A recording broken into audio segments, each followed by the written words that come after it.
নমস্কার। 20শে মে ঘুষকরার ঘটনা আপনারা প্রত্যেকে দেখেছেন। আমরা সেখানে সংবাদ করেছি।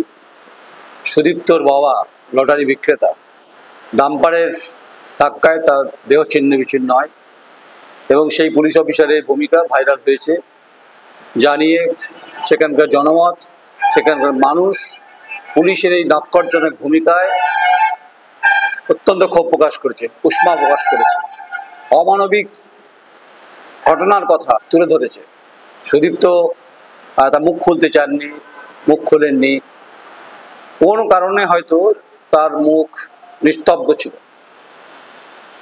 আমরা মনে করি এই ঘটনাটা ধারাবাহিকভাবে অন্তত সংবাদে আসা উচিত, যেটা আমি অন্তত নয়ন রায় সেটা তার কোয়েডিতে বারবার বলার চেষ্টা করছি। এটা নিয়ে রাজনৈতিক ডিবেট হয়েছে, তারা প্রত্যেকের নিন্দা প্রকাশ করেছে, তীব্র নিন্দা জানিয়েছে। ঘুষকরার প্রতিটি মানুষ কার্যত ক্ষোভে ফেটে পড়েছে। কিন্তু প্রশ্ন হচ্ছে যে এখন অব্দি সেই পুলিশ অফিসারের কি অবস্থা, এখানকার যিনি জেলার পুলিশ সুপার তিনি কি ব্যবস্থা নিয়েছেন, এবং হচ্ছে যে ঘুষকরার আউটপোস্টের যিনি দায়িত্বপ্রাপ্ত ওসি তিনি কি ব্যবস্থা নিয়েছেন। এ প্রশ্ন প্রত্যেকটি পলিটিক্যাল পার্টি অবশ্যই করেছে। পুলিশের এরকম ঘটনা, বেআব্রু হয়ে যাওয়ার ঘটনা, যা বাংলার মানুষ দেখেছে, ভাইরাল ভিডিওর মাধ্যমে দেখেছে। যদিও ভিডিওটা আমি ভাইরাল করিনি, কিন্তু সংবাদ করেছি। তাই আমার মনে হলো আজকে 23 তারিখ যে এখন অবধি কী অবস্থা, কারণ সে বাড়ির ক্রিয়াকর্ম কিন্তু শেষ হয়ে গেছে। তার বাবাকে হারিয়েছেন, একমাত্র রোজগারের বা পরিবারের আয়ের সংস্থান ছিল। ছেলেটি শান্তিনিকেতনে সংস্কৃতি 3rd ইয়ারের স্টুডেন্ট, সংস্কৃত সাবজেক্টে। অত্যন্ত মর্মস্পর্শী, বেদনাদায়ক, দুঃখজনক, সেমফুল ঘটনা। এই পুলিশ যখন রক্ষকের ভূমিকায় থাকে, পুলিশ কি তাহলে ভক্ষক? এই প্রশ্ন উঠছে। আমরা বারবার করে যেটা বলার চেষ্টা করছি বা করেওছি, যে সেখানকার মাটিতে গিয়ে প্রতিটি মানুষ নিস্তব্ধ নীরব থেকেছে, কিন্তু পুলিশের এই ঘটনায় অত্যন্ত তাদেরকে ভেতর থেকে নাড়িয়ে দিয়েছে। অবশ্যই আমাকেও নাড়িয়ে দিয়েছে। পুলিশের যেমন ভালো কাজ বারবার করে যখন বলার চেষ্টা করি বিভিন্ন সময়, কিন্তু বর্তমান পরিস্থিতিতে পুলিশের ভূমিকা দেখে যে কাজটা পুলিশের করার কথা ছিল সেটা কেন হয়নি, পুলিশ অফিসারের কি ব্যবস্থা নিয়েছেন, ঘুষকরার যিনি দায়িত্বপ্রাপ্ত ওসি, হাউসগ্রাম থানা এবং জেলার পুলিশ সুপার, তা আমার কাছে অজানা।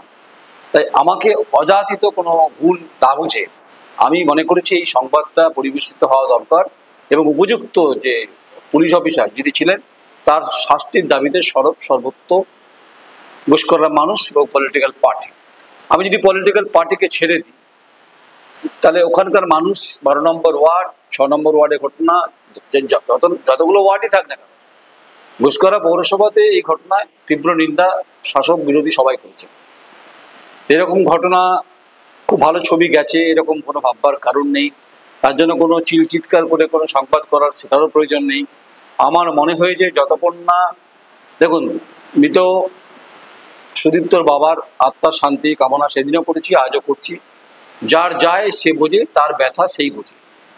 কিন্তু তিনি চোখে কম দেখতেন, ডাম্পারে ধাক্কায় কার্যত তার মৃত্যু হয়েছে।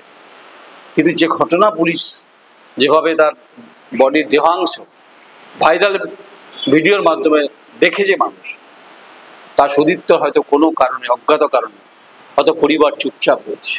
তাই আমরা চাই অন্তত যে এই ঘটনা সামনে আসুক, এবং এরকম ঘটনা যেন পুলিশ আর না ঘটাতে পায় বা না ঘটাতে উৎসাহ পায়, এরকমভাবে যেন পুলিশ অফিসারের বিরুদ্ধে বা জেলা পুলিশ সুপার নিশ্চয়ই দায়িত্ব নিয়ে ব্যবস্থা নেবেন। কারণ কি, এতে জেলার পুলিশের দায়িত্বে থাকা যিনি রয়েছেন তার সম্মান মান নিয়েও প্রশ্ন উঠতে শুরু করবে। কর্তব্য নিষ্ঠা, ডিসিপ্লিন, অ্যাকাউন্টেবিলিটি নিয়ে প্রশ্ন উঠবেই। এটাই স্বাভাবিক, এটাই বাস্তব, এটাই হাকিকাত। তাই যতক্ষণ না এই ঘটনার পিছনে পুলিশ অফিসারকে কি করা হয়েছে, বামপন্থীরা আন্দোলন করেছে, আমি কোনো রাজনৈতিক কথা বলতে চাইছি না। যদি তাকে সরিয়ে দেওয়া হয় তাহলে কিভাবে সরানো হলো, যদি ক্লোজ করা হয় কিভাবে করা হয়েছে, তার বিরুদ্ধে কোনো ব্যবস্থা না হয়েছে কিনা, টেকেন অ্যাকশন না হয়েছে কিনা, এই সংবাদ ধারাবাহিকভাবে প্রকাশ করা আমার দায়িত্ব, দায়বদ্ধতা। তাই অত্যন্ত মর্মস্পর্শী হয়ে কথাটা বলছি। যেটা ঘটেছে সেটা বাংলায় অত্যন্ত দুর্ভাগ্যজনক একটা ছবি। ঘুষকরা শহরে ঘটেছে। এটা নিয়ে কোনো সন্দেহ নেই যে পুলিশের উজ্জ্বল ভাবমূর্তি তৈরি হয়েছে। নমস্কার, আমি নয়ন রায়।